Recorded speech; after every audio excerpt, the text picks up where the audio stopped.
Thanks for reading the Bible with me one chapter at a time. Today we'll read John chapter 19. Then Pilate took Jesus and flogged him, and the soldiers twisted together a crown of thorns and put it on his head, and arrayed him in a purple robe.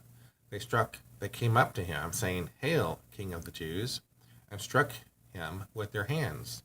Pilate went out again and said to them, "See, I am bringing him out to you, that you may know that I find no guilt in him." So Jesus came out, wearing the crown of thorns and the purple robe. Pilate said to them, "Behold the man." When the chief priests and the officers saw him, they cried out, "Crucify him! Crucify him!" Pilate said to them, "Take him yourself and crucify him, for I find no guilt in him." The Jews answered him, "We have a law, and according to that law he ought to die because he has made himself the Son of God."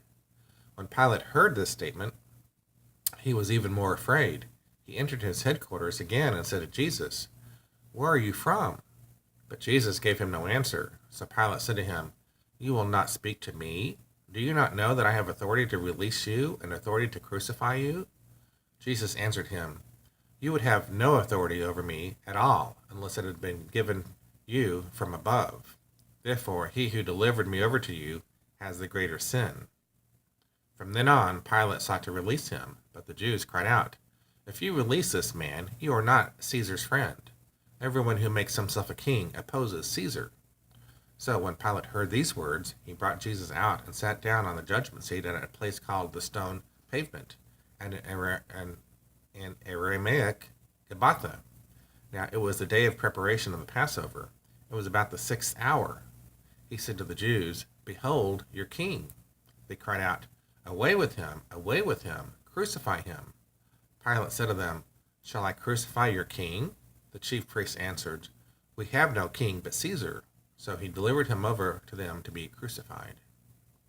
So they took Jesus and went out, bearing his own cross, to the place called the Place of the Skull, which in Aramaic is called Golgotha. There they crucified him, and with him 2 others, one on either side, and Jesus between them. Pilate also wrote an inscription and put it on the cross. It read, "Jesus of Nazareth, the King of the Jews." Many of the Jews read this inscription, for the place where Jesus was crucified was near the city, and it was written in Aramaic, in Latin, and in Greek. So the chief priests of the Jews said to Pilate, "Do not write the King of the Jews, but rather this man said, 'I am the King of the Jews.'" Pilate answered, "What I have written, I have written." When the soldiers had crucified Jesus, they took his garments and divided them into 4 parts, 1 part for each soldier, also his tunic. But the tunic was seamless, woven in one piece from top to bottom. So they said to one another, "Let us not tear it, but cast lots for it to see whose it shall be." So this was to fulfill the scripture which says, "They divided my garments among them, for my clothing they cast lots." So the soldiers did these things, but standing by the cross of Jesus were his mother and his mother's sister, Mary, the wife of Clopas, and Mary Magdalene. When Jesus saw this mother and the disciple whom he loved standing nearby, he said to his mother, "Woman, behold your son."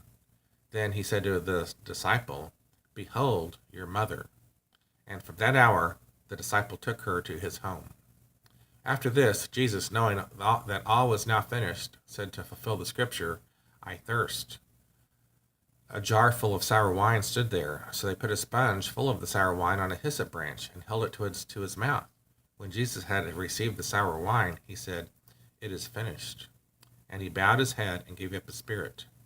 Since it was the day of preparation, and so that the bodies would not remain on the cross on the Sabbath, for that Sabbath was a high day, the Jews asked Pilate that their legs might be broken, that they might be taken away. So the soldiers came and broke the legs of the first and of the other who had been crucified with him. But when they came to Jesus and saw that he was already dead, they did not break his legs.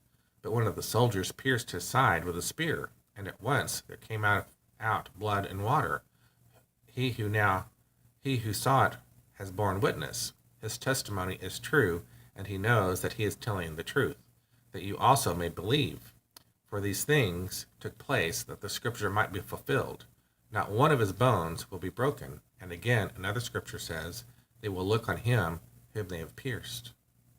After these things, Joseph of Arimathea, who was a disciple of Jesus, but secretly for fear of the Jews, asked Pilate that he might take away the body of Jesus. And Pilate gave him permission. So he came and took away his body. Nicodemus also, who earlier had come to Jesus by night, came bringing a mixture of myrrh and aloes, about 75 pounds in weight. So they took the body of Jesus and bound it in linen cloths with the spices, as is the burial custom of the Jews. Now in the place where he was crucified there was a garden, and in the garden a new tomb in which no one had yet been laid. So because of the Jewish day of preparation, since the tomb was close at hand, they laid Jesus there. Thanks so much for reading with me the Bible, one chapter at a time, as we read John chapter 19. Have a blessed day.